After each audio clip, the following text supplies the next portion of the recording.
Hello, Dan. Happy New Year. Happy New Year. Hi, Harold. Hey.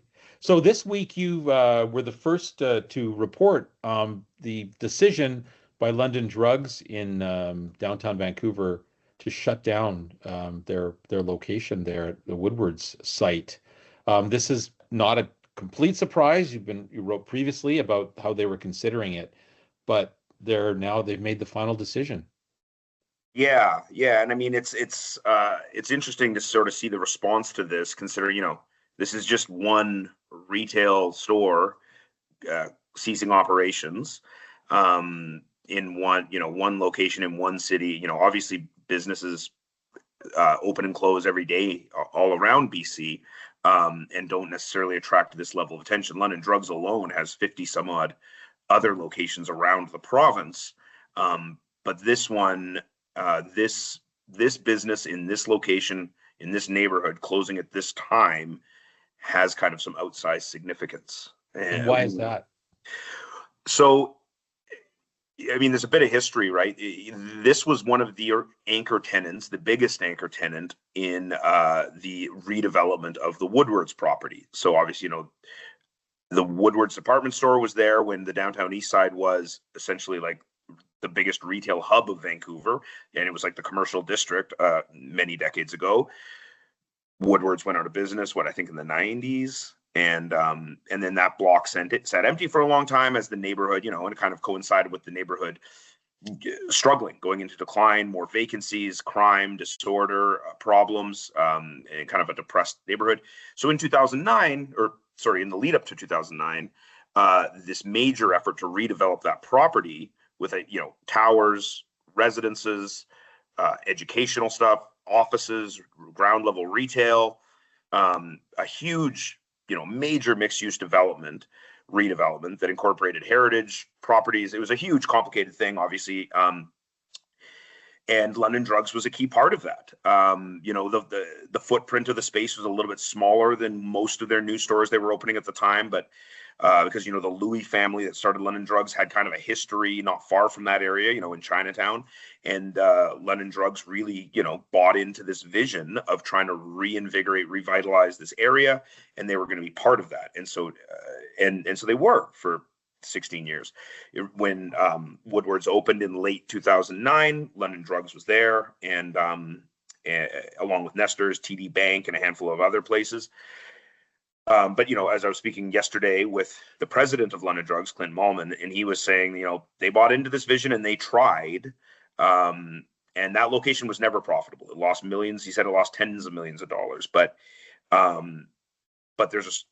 it wasn't all about making money. They had bought into this vision and did try to help with the revitalization of this neighborhood, but they kind of reached a certain point where that was not sustainable any longer. And as you say, we did a story about this almost exactly a year ago. It was, back in 2004.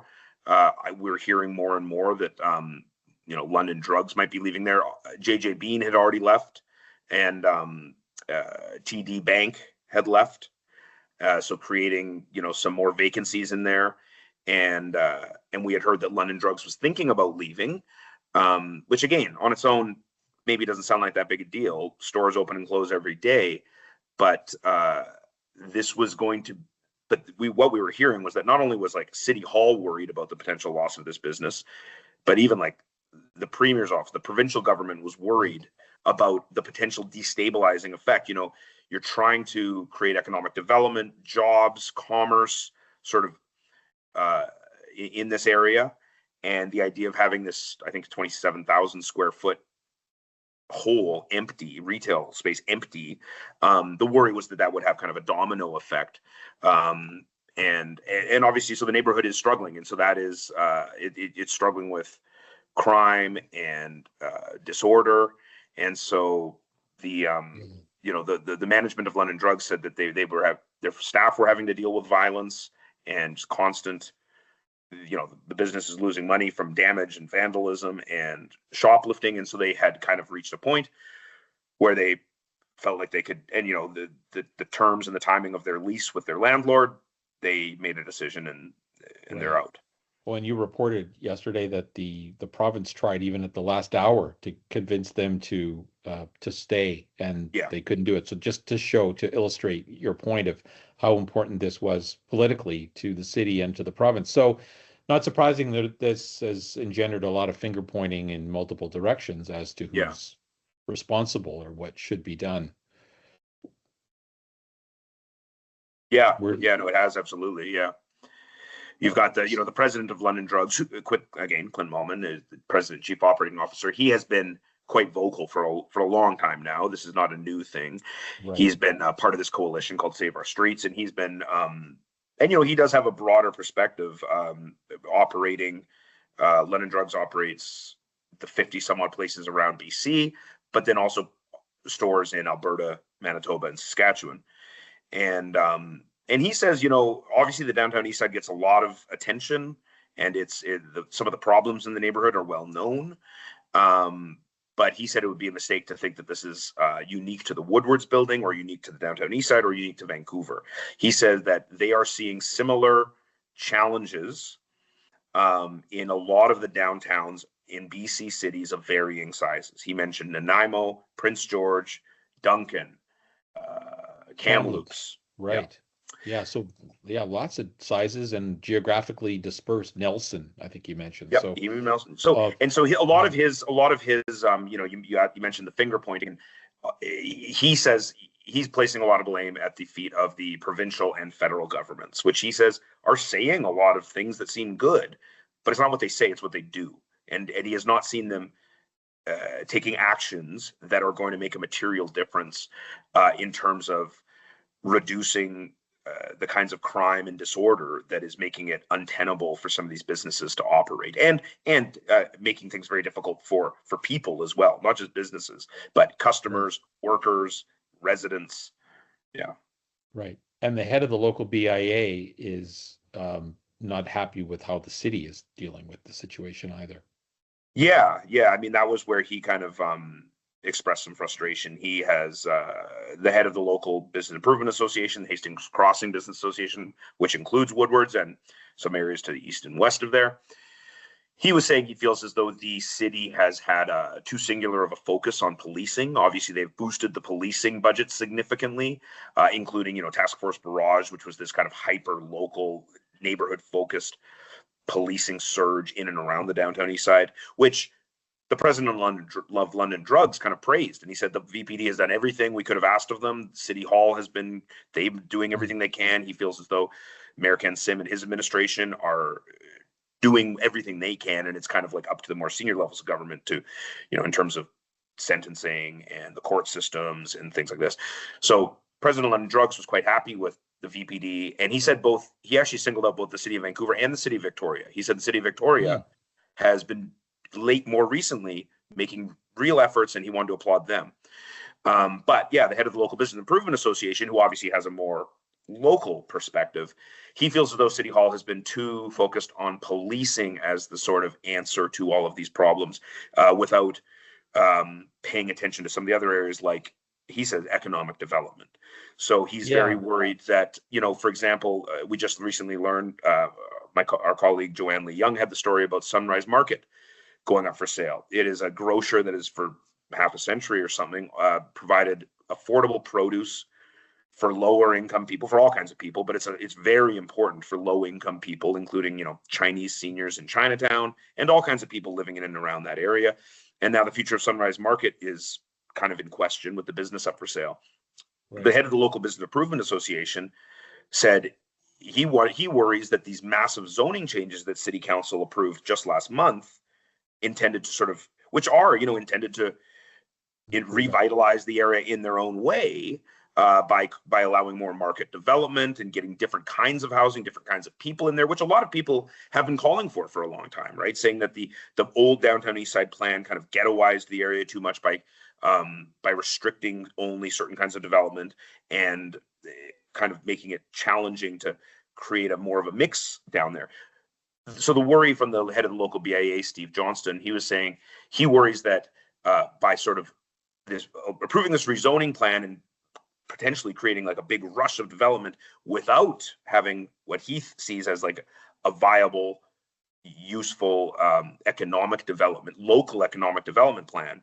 He said, the rezoning plan was approved kind of without these other pieces in place, is his worry. I see.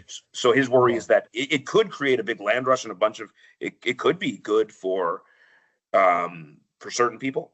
But the worry is that if that displaces the businesses and the things that local low-income people do rely on today and next month and the month after that, that's his worry. Right.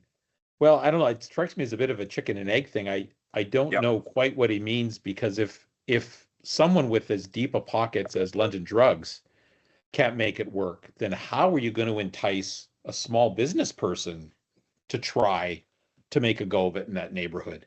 Like, I feels like you've got to clean up the situation, help the people who need to get off the street before you can start encouraging economic development. Yeah, no, I think, and one of his points is that obviously there is this visible homeless population in the area. It's kind of, there's homelessness all over the province and all over Canada, but this is a neighborhood where there's a particularly visible and large homeless population. But then there's also thousands of people who live in the neighborhood, who work, who buy things, who are trying to go about their day-to-day lives. And a lot of them rely on these kinds of businesses. And, and so, he just made the point, like, Chinatown lost its only post office. There was a post office in London Drugs. I know that's going to be a big blow to residents. The point he was making was London Drugs is like the only place you can buy extension cords. He said, the loss of Army and Navy, which again, I don't think that's necessarily the city's fault. They closed during COVID, and now they've got plans to redevelop that property, and I'm sure it's going to be very profitable for if everything goes well, it's going to be profitable for the property owners and hopefully good for the city. So no one's blaming City Hall for the loss of Army and Navy, but or at least I don't know if they are, but he said that was a huge blow for the neighborhood. So not everyone in the downtown east side is homeless. Not everyone is unemployed. There are a lot of people who live there and want to, like when Army and Navy was there, a lot of local people shopped there. They would buy gloves, boots, socks, extension cords, pens. And so the loss of those kinds of businesses that serve the local population, it makes it challenging.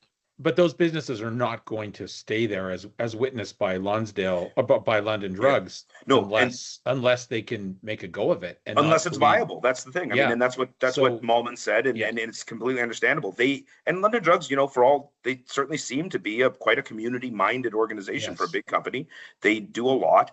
But there's only so much you can expect a private business to do. They're not a charity. They're not an order of government. And that was the point he made to me. And he said as much to the provincial government and city. Like, the reason he said it was a very difficult decision because they are afraid of the impact that this closure could have on the neighborhood.